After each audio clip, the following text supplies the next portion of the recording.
Hi all, welcome to Off the Ball, this World Cup edition. Thought I would kind of delve into all these kind of good stuff and just have a bit of fun in the bargain. Kind of giving my thoughts and feelings about everyone discussing about fixtures and like these like games that mean nothing, even at this stage of like say match day 1 or match day 2 or match day 3. It's just quite amusing to see. And what a lot of people have got to remember is because this year we're at 48, this edition is 48 teams, but then it goes down to 32. There's a lot of teams, your smaller nations, that still have an outside chance of getting through, and they'll fight for it. So we thought, let's get through it and just have a bit of fun into the bargain. So obviously, for like the first kind of like week, starting off with like Mexico, South Africa, that's going to be hyped for both because they'll fancy their chances in different ways. Like even games with like South Korea, Czechia, that's like a big game because South Korea will fancy their chances in Group A, because it's a very open group, and that's what people forget. They're like, oh, it's not really an exciting group, and I'm like, because it is exciting because all four countries have a chance. Mexico, South Africa, South Korea, and Czechia all have a chance. Like Group B could be an all-European affair going through of Bosnia and Switzerland, but who knows? Group C has quite possibly one of the most exciting groups because it's Scotland, Morocco, Brazil, and Haiti. Like Brazil should get through quite comfortably, but Morocco and Scotland will fancy second. Haiti though will try their hardest to kind of upset that. Like USA for Group D, with Paraguay, Australia, Turkey. For me personally, like Turkey, I feel will go through. USA probably second, maybe just ahead of Paraguay, but both should fancy their chances. Australia will be bottom, I feel, only because of the squad they've sent out and how Popovich is kind of setting them up. I feel like he's setting them up for failure, with letting a few of the experienced heads like Boyle and that not being called up. Group E should be comfortable for Germany, but Ivory Coast and Ecuador right away fighting for second. I feel could go either way. Literally could. It's 50-50. Group F, Netherlands, Japan, Sweden, and Tunisia. Like Netherlands, Japan's an exciting group first game in that group. Sweden will be interesting to see how they set up with all their players like Gyökeres, Isaac, Malanga, Ayari, Isaac Kine. They've got an exciting team, Sweden, but it's a case of can it go deep into the competition? Netherlands, how far can they go is a big question. Like Group G, Belgium, Egypt, Iran, and New Zealand. I literally feel that is Belgium and Egypt to go through. Egypt have a very strong attacking options with Marmoush and Salah in particular, but they've also got the likes of Trezeguet to fall back on as well for the experienced heads. Now, one thing I've found interesting is it now says, like, for everywhere I've noticed, it's Capo Verde instead of the Cape Verde Islands, so I'm going to assume it is Capo Verde now. Like, I've tried to do a little bit more reading on it to kind of get it right. But going with Group G again quickly, Iran and New Zealand, they'll get third and fourth, I feel, but it's a case of whoever wins their first group game, I think, gets a chance at third. Spain, Saudi Arabia, Uruguay, and Capo Verde. Spain and Uruguay should go through quite comfortably, but people will be like, oh, it's who they're playing isn't exciting, like would it be Saudi Arabia or Capo Verde, but shouldn't matter. They've got to beat them in the first place to get through. Group I of France, Senegal, Iraq, and Norway is an exciting group because of France, Senegal, and Norway. Senegal have a point to prove following the African Cup of Nations. Norway, on the other hand, have the likes of Haaland, Odegaard, Sorloth, Oscar Bob. They've just got like so much like quality players within the squad, like decent-ish defence with like Nyland, and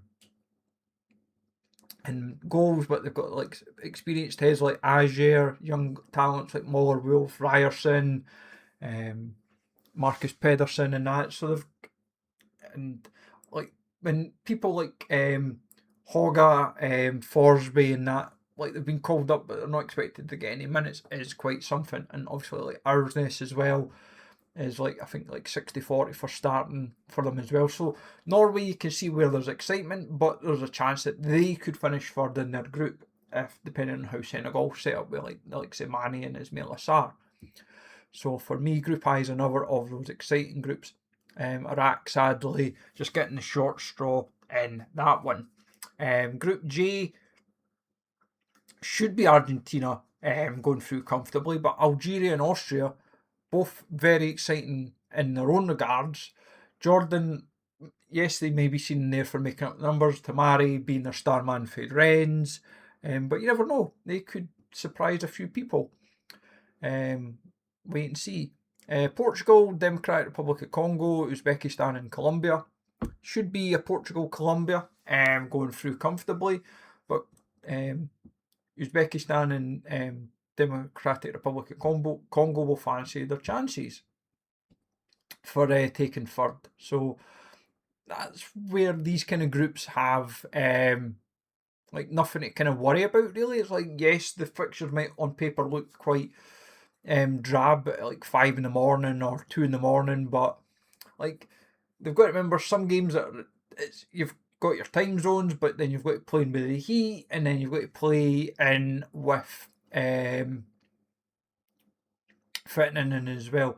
Like a 5 a.m. like UK time for us, and it's maybe however many hours back, isn't really the most logical because it's like an evening kickoff, but like for in America, or Mexico or Canada, but it's like, why not just do it earlier in the day enough that it's like you're going to get like the European audience watching it, because they're not really going to watch like no one's going to get up at 5 in the morning in UK to watch the game, sadly. That's kind of the problem. England, Croatia, Ghana, Panama for Group L. England and Croatia, for me, feel the two that go through. Ghana should probably either fight between second or third, but we'll wait and see there.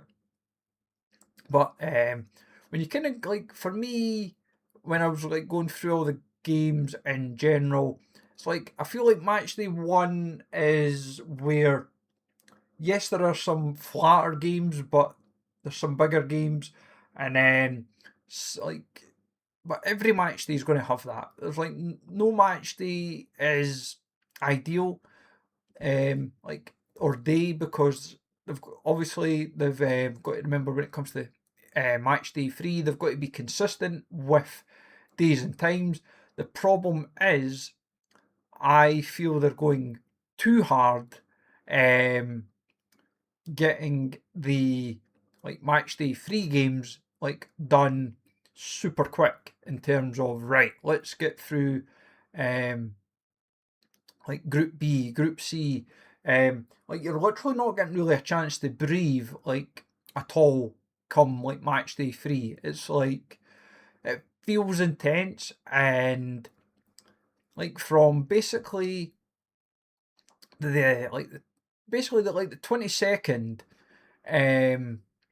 June basically is probably the best indicator. You could maybe even go slightly before it, but like from 6 o'clock with Argentina, Austria, all the way through to near enough like the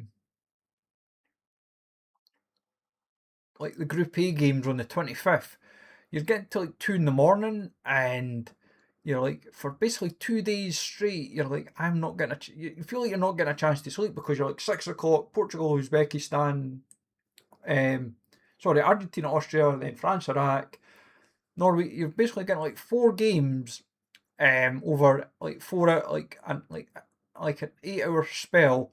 Then you've near enough got to then cope with the break in between of like knowing that you've got the 6 o'clock and the 9 o'clock, but then it gets into that rabbit hole, obviously, of 8, 11, 2 in the morning for quite a few days, and kind of the same for the rest of the groups, because it kind of, obviously, they've got to kind of be consistent with times, and you see yourself, obviously they've done that because of the 1982 World Cup, that's always been in place ever since, with Germany and Austria, but like, yes, I can understand having it like 1 a.m. for it, whatever. But it's just that first few days, it's like no one's really getting a chance to breathe. Like a 4 a.m. like for Jordan, Algeria to then move into like 6 p.m. Portugal, Uzbekistan, and then you're literally for that few days up till near enough, as I said, the Czechia Mexico game on the 25th in Group A's games. Like, your only time you're really getting that bit of a breather is up till the 9 o'clock games in Group E. It just feels quite. That's when it feels a bit relentless, and I just feel like they've just not got their timings right for when to say, right, like, for the viewers, for fans in these games to say, right, here's your chance to kind of like get a breathing. It's and like sleep patterns and all that kind of stuff. It just feels a bit off. I just feel like they've just not quite paced it right, and as a few people said, that's where like the hype could drain in a sense by that point, because people are like exhausted, because to knowing from the 22nd to 25th is basically 4 days of football. That's basically what it is. It's like, 4 days of football up to Group E's games. It's just like the argument as well is that you could even just say by the time it gets to the end of the group stages on the 28th, you could almost say it even goes to that far, because some of the timings are a bit off again. That like your 4 a.m. for like Egypt and Iran, for example, or New Zealand, Belgium. And if people are trying to watch all the games, get reviews of them, feedback, write media, if you're in say UK or Europe, and then you've got to kind of like sleep,